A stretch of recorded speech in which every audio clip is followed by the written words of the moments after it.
Hello, Notre Dame football fans. It's time for a midday signing day update from blueandgold.com's recruiting expert, Mike Singer. Mike, Notre Dame has announced the signing of 21 prospects. It's ultimately going to be a very good class, but the news of the day has not been great for Notre Dame. Devin Moore choosing Florida, Amorian Walker committing or flipping his commitment to Michigan. What are your thoughts there?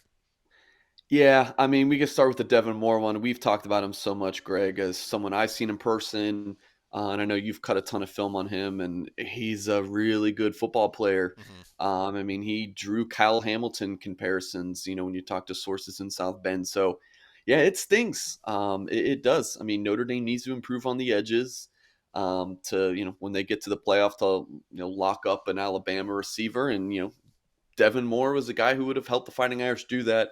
So his flip to Florida stings. Not a big surprise, after he picked to visit Florida over Notre Dame this past weekend. Follow the visits is my thing. Mm-hmm. It's not foolproof, but it's typically a good indicator. So yeah, again, picking to Gainesville over going up to South Bend this past weekend, that was kind of a telling sign. And then with Amarion Walker, I mean, couple ways to look at this that we can get into, but it stings obviously, to have this long time commitment and he flips to your one of your biggest recruiting rivals and obviously the fan base is probably biggest rival being the Wolverines and yeah, Mm-hmm. it stings. I'd been hearing drama had been ensuing in his talks with family and coaching staffs and whatnot, kind of mulling between the two schools late, but ultimately picks Michigan, leaving Notre Dame with just one receiver in the 2022 class. Tobias Merriweather, thankfully for the Fighting Irish, signed with Notre Dame before we Yeah. started recording this. So at least they have him in the fold.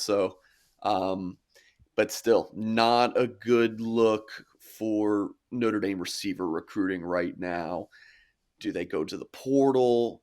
Do they sign another high school receiver? Maybe someone who fell through the cracks in January. Do they get some call here today from a receiver recruit who wants? And we'll have to see what happens. But Yeah.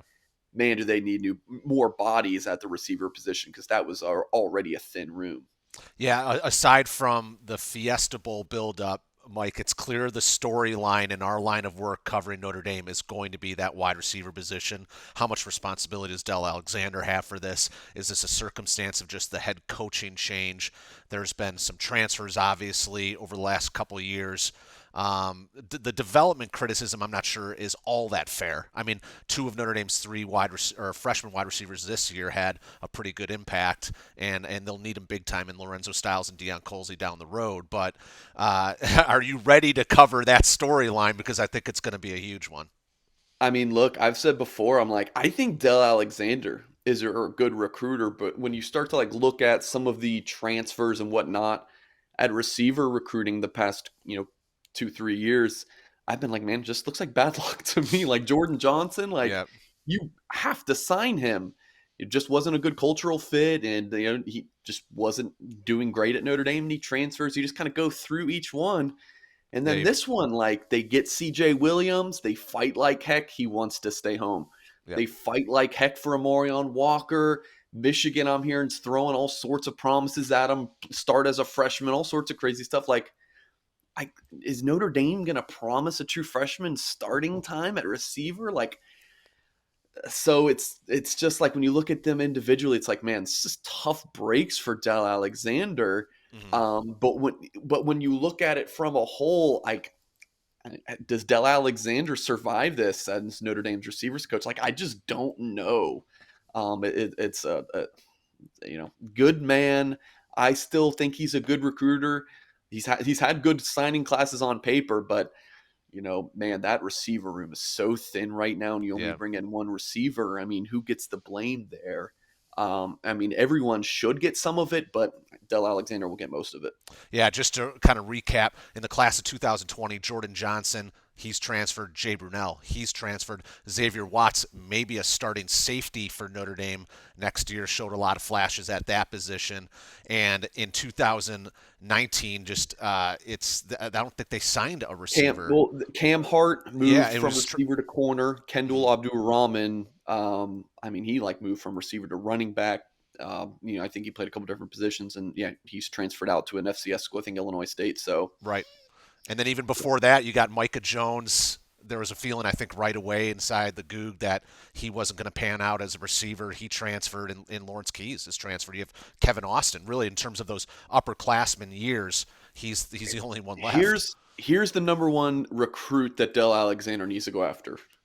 Kevin Austin. Number two, Braden Lenzy. Yeah, Avery Davis, maybe even like if they sign just one guy, which I don't think they're gonna. When February rolls around, that second signing day, I don't think it's gonna be just Merriweather. They have to bring in someone else because even if we'll they just have bat spring 100%, practice. if they bat 100%, and keeping their scholarship receivers from transferring and bringing just Merriweather, like that's what 7 or 8 receiver scholarships. Like Matt Salerno needs to probably be bumped up to scholarship at Yeah, this point. Man, yeah, that's a good it's a point. thin room. I mean, injuries, you're 1 or 2 injuries away from starting true freshmen there. And I mean, we saw that this year. Yeah, they have to operate spring football too. They need a lot more guys. You're not gonna. I don't think you're gonna press Kevin Austin into a zillion reps, and you don't have Avery Davis available with his knee injury, and Braden Lindsey, he's had injury trouble over the years as well. I guess one more thing still on the table for Notre Dame potentially. Anthony Lucas, the four-star defensive lineman out of the Phoenix area, he will be making his intentions known later this afternoon. But where do you feel Notre Dame stands there? Yeah, 3:30 Eastern time, ESPN2. It's three schools I'm hearing about down the stretch here: Alabama, A&M, and Notre Dame. More so the latter two schools, Texas A&M and the Fighting Irish. I'm thinking it's going to be Texas A&M. I mean, we will see. Again, we are recording this right now. It's 10:42 a.m. Eastern time, so we will see what happens in the next, close to 5 hours. But right now, I'm expecting the Aggies. Been hearing some positive buzz for Notre Dame in the past 12 hours or so, but that's seemed to die down and talk to Yeah. some sources. So Notre Dame has signed 21 recruits as we record this video, and they've gone over this week. I mean, CJ Williams likely to USC. He decommitted on Monday, got Walker to Michigan. And of course, Devin Moore to Florida. And it's like, if Anthony Lucas goes in A&M, you're going over. But here's what I'll say to Notre Dame fans. And I don't care if I get hate in the comments, bring it on. But like just last Friday, Notre Dame got Billy Schrauth. Yeah. I mean, should Notre Dame has said, "Hey, Billy, like we want you to announce on National Signing Day instead, just so we can get some positive buzz from the fans." Like, no, they want to lock them up then, like get the announcement out. They remember just Justin Rhett, 2023 big time corner Saturday. He picked Notre Dame over Alabama and Georgia. So I mean, like, remember all of these recruiting wins, like how big Emil Wagner was picking Hmm. Notre Dame over Kentucky, Penn State, and Ohio State. I mean, you just can't look at the results from today to determine how good Notre Dame's class is in 2022. Receiver is a borderline Yeah. disaster Yes. for sure. Like, not defending that at all. Like, I absolutely think they should have had some backup plans in place for this scenario to happen, but it's still a really good class, and there's still February to determine where this thing will ultimately finish. And just one more quick note. I mean, Notre Dame fans, who follow the program a lot longer than me know this. Kids who are more into the late drama of National Signing Day, that's when they're making their decision, typically don't pick Notre Dame. There's nothing Yeah. wrong with drama, Greg. I watch The Bachelor with my wife. Like, I love a good drama. But those kids they just don't pick Notre Dame. The kids, like, there's a reason Notre Dame signs a lot of or gets a lot of early commitments and will have the number one class per rivals early on, like they do right now, I believe. It's because Yeah. They do. the kids who just get Notre Dame commit early, Hmm. instead of committing late. So, that's just something to kind of keep in perspective. Yeah, well, at the end of the day, even if Notre Dame's class ends with these 21 prospects, even though there's a re-ranking to be done after the All-Star season. Notre Right. Dame's current point total, they're right around ninth or 10th historically when you're about, I think they're at 23.94. It'll still probably be a top 10 class. They're 7th right now in the Great. class of 2022.